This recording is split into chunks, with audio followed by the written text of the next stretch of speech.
মিথুন রাশির জাতক জাতিকাদের জন্য এবং যারা জ্যোতিষের প্রতি আগ্রহ তাদের জন্য, শুধু তাই নয়, যারা বিভিন্নভাবে বিভিন্নভাবে যে বিভিন্ন ঘরে যে রাশি যে সমস্ত গ্রহ বসে আছে সেই সমস্ত বিষয়ে আগ্রহী তাদের জন্য বটে এই আলোচনাটা খুবই মনোগ্রাহী হতে চলেছে। তো আসুন মিথুন রাশির এই আগামী কয়েকটা দিন যে বিশেষ বিশেষ পরিবর্তনগুলি আছে সেইগুলি নিয়ে আলোচনা করি। তো রবি মিথুন রাশির পঞ্চম ঘরে ছিল 16ই নভেম্বর পর্যন্ত, অর্থাৎ তুলা রাশির ঘরে, কিন্তু 16ই নভেম্বরের পর থেকে বৃশ্চিক রাশিতে চলে এসছে, অর্থাৎ ষষ্ঠ ঘরে চলে এসছে। মিথুনের ষষ্ঠ ঘরে রবি অধিষ্ঠান করছে, বুধও ষষ্ঠ ঘরে আছে, 22 নভেম্বর পর্যন্ত থাকবে এবং তারপর সে পঞ্চম ঘরে অর্থাৎ তুলা রাশিতে চলে আসবে 23শে নভেম্বর থেকে। বুধ বক্রী হবে। শুক্র আগে ছিল চতুর্থ ঘরে, মানে 1 নভেম্বর পর্যন্ত, তারপরে পঞ্চমে ছিল অর্থাৎ তুলা রাশিতে ছিল 25 নভেম্বর পর্যন্ত থাকবে, 2 থেকে 25 নভেম্বর পর্যন্ত তুলা রাশিতে থাকবে অর্থাৎ পঞ্চম ঘরে থাকবে স্বক্ষেত্রে। তারপরে বৃশ্চিক রাশিতে সে 26 নভেম্বর থেকে আসবে শুক্র, যেটা কিনা ষষ্ঠ ঘর মিথুন রাশির জন্য। এর ক্ষেত্রে কি কি ফল আসবে সেটা নিয়ে আলোচনা করব। খুব বিশেষ ফল আসবে। মঙ্গল বৃশ্চিক রাশিতে সারা মাস জুড়েই আছে, অর্থাৎ ষষ্ঠ ঘরে স্বক্ষেত্রে। এটা কিন্তু মাথায় রাখতে হবে। প্রসঙ্গত বলে রাখি, কোনো গ্রহ যখন নিজের স্বক্ষেত্রে অবস্থান করে সেক্ষেত্রে সে কিন্তু শুভ ফলই সাধারণত দিয়ে থাকে। ঠিক আছে।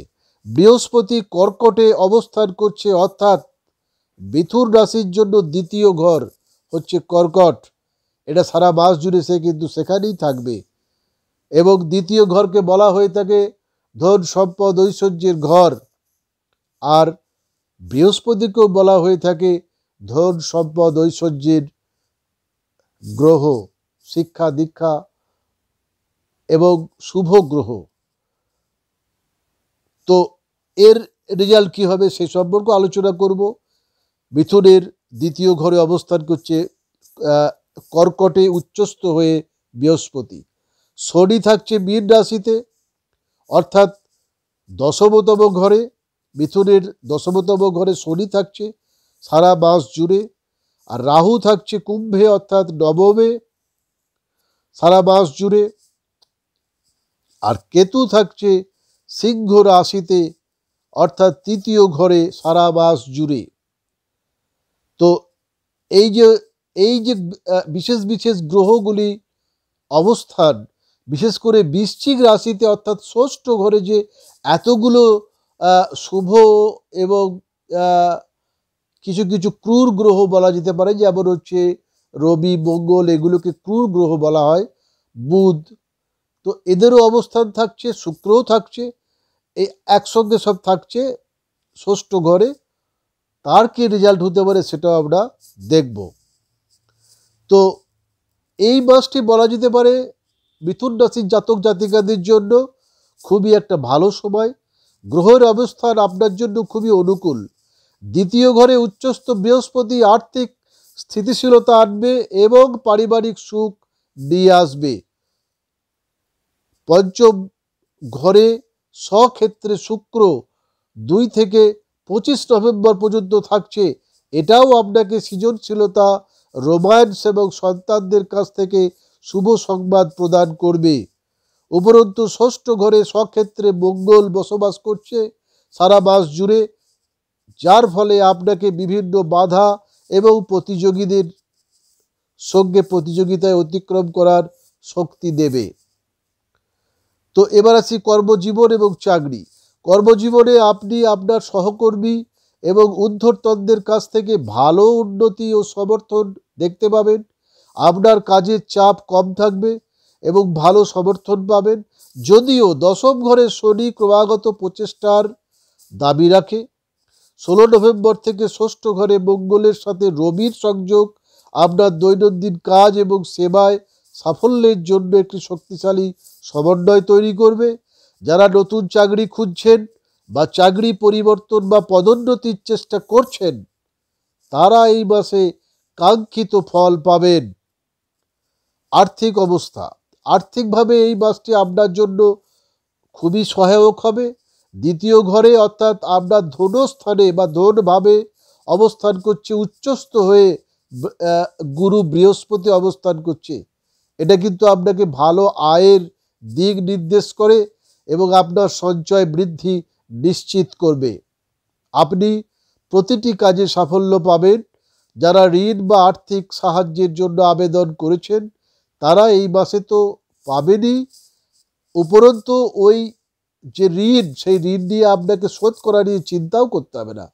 আপনার বিনিয়োগ ভালো রিটার্ন দেবে। পরিবার এবং সম্পর্ক, পারিবারিক দিক থেকে আপনার ভালো সময় কাটবে। দ্বিতীয় ঘরে হচ্ছে পরিবারের স্থান। বৃহস্পতি সম্প্রীতি এবং সুখকর অনুষ্ঠানগুলিকে উৎসাহিত করবে। আপনার পিতামাতার স্বাস্থ্য ভালো থাকবে। আপনি আপনার সন্তান এবং পরিবারের সদস্যদের সাথে অনেক সময় কাটাবেন।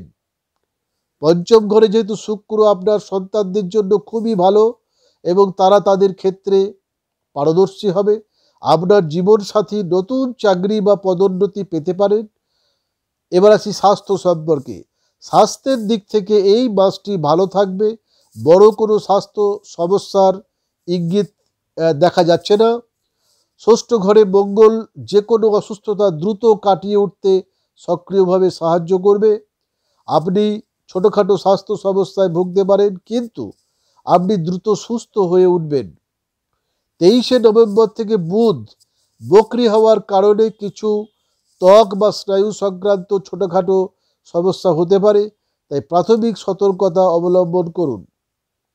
ব্যবসা, স্বনিযুক্তি ও অংশীদারিত্ব, ব্যবসায়ীদের জন্য চমৎকার সময় কাটবে। বৃহস্পতির আর্থিক আশীর্বাদে তারা তাদের ব্যবসার ভালো প্রবৃদ্ধি দেখতে পাবেন, প্রবৃদ্ধিও হবে। আপনার কর্মীদের পরিচালনা করতে, ঋণ পরিশোধ করতে এবং আপনার কার্যক্রমকে সুশৃঙ্খল করতে এটি একটি ভালো মাস। অর্থাৎ ষষ্ঠ ঘরে মঙ্গল এবং রবির অবস্থান। যে কোনো নতুন চুক্তি বা অংশীদারিত্বের নথিতে স্বাক্ষর করার জন্য তৃতীয় সপ্তাহ পর্যন্ত অপেক্ষা করা খুবই আপনার ক্ষেত্রে ভালো হবে। এবার আসি শিক্ষার্থীদের জন্য এটি একটি খুবই সফল মাস।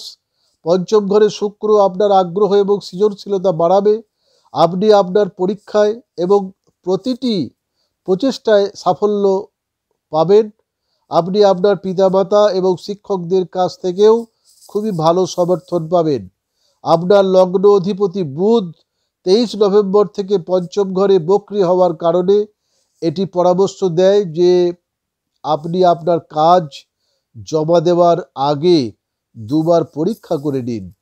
মানে কাজটা জমা দেওয়ার আগে একটু ভালো করে দেখে নিন, ঠিক আছে, কোনো ভুলভ্রান্তি আছে কি না, সেটা সংশোধন করে আবার দিন।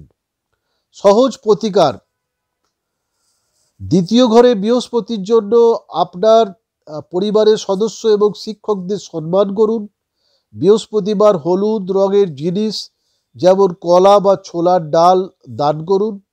ষষ্ঠ ঘরে মঙ্গল এবং রবির জন্য আপনার শক্তি বাড়াতে এবং বাধা অতিক্রম করতে প্রতিদিন হনুমান চল্লিশা বা আদিত্য হৃদয়ং পাঠ করুন। পঞ্চম ঘরে শুক্রের জন্য সৃজনশীলতা এবং সন্তানদের জন্য ক্রমাগত আশীর্বাদ পেতে শুক্রবার দেবী লক্ষ্মীর পূজা করুন। বুধের অর্থাৎ লগ্ন অধিপতি, আপনার যে মিথুন রাশির লগ্ন অধিপতি কিন্তু বুধ।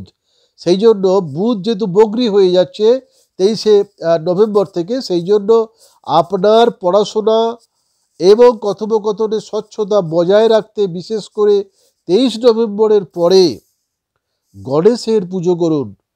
কারণ আপনার লগ্ন অধিপতি কিন্তু বকরি হয়ে যাচ্ছে 23শে নভেম্বর থেকে। এই যে গণেশের পুজো, সেটা কিন্তু আপনাকে উপকার দেবে, আপনাকে সফলতা কিন্তু দেবে। ধন্যবাদ বন্ধুরা, আজকে এই পর্যন্তই। মিথুন রাশির এই যে বাকি কটা দিন যে বিশেষ কিছু পরিবর্তন আসতে চলেছে সেই সম্পর্কে আলোচনা করা হলো। ধন্যবাদ, প্রত্যেকে ভালো থাকবেন, সুস্থ থাকবেন। আর ডেসক্রিপশন বক্সে হোয়াটসঅ্যাপ নাম্বার দেওয়া থাকলো, যদি কিছু প্রয়োজন থাকে অবশ্যই যোগাযোগ করবেন। ধন্যবাদ।